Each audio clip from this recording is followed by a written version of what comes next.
কয় ব্রাহ্মণা মানে অত সবই করা হয়েছে।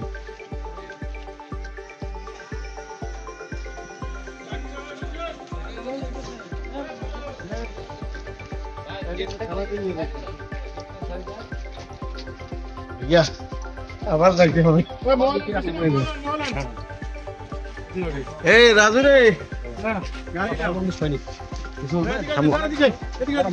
সৈনিক ভয় পাই না। আজকে দ্বিতীয়বারের মতো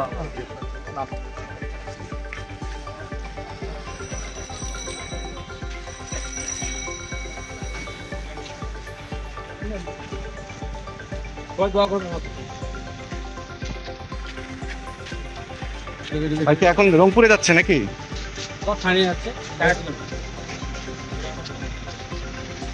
রং ভাই কিছু বলবেন? জামিন দিয়েছি, হ্যাঁ ডিটেনশন দিয়েছে, ভ্যাট করে বের হয়েছি। আজকে এনারা আবার গ্রেপ্তার করছে। কোনো কেন গ্রেপ্তার করছে বলতে পারে না, কোনো মামলা আছে কিনা তাও বলতে পারেন। এইভাবে হয়রানি আমাদের করা হচ্ছে। এর বিচার আমি জাতিকে দিলাম, অবশ্যই বিচার করবো। এর মধ্যে 7টা মামলা জামিন হয়েছে। 7টা মামলা জামিন আমি হয়েছি, তারপরে জামিনে গেছি, ধরে আমাকে ডিটেনশন শেষ করে বের হয়েছি। আজকে আবার আমাকে গ্রেপ্তার করছে। কথার ভাষা নেই, ভাষা নাই। এর বিচার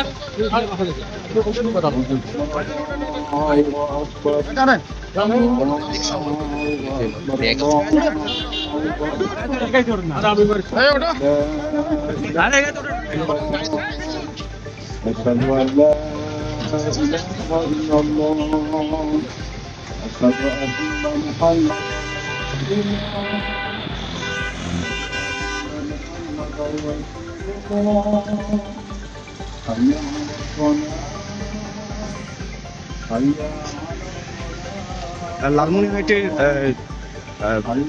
সাবেক জেলা পরিষদের চেয়ারম্যান জনাব শ্যামল আজ আবারও জেল গেট থেকে সে জামিন পাওয়ার পরেও সে জেল গেট থেকে তাকে আবারও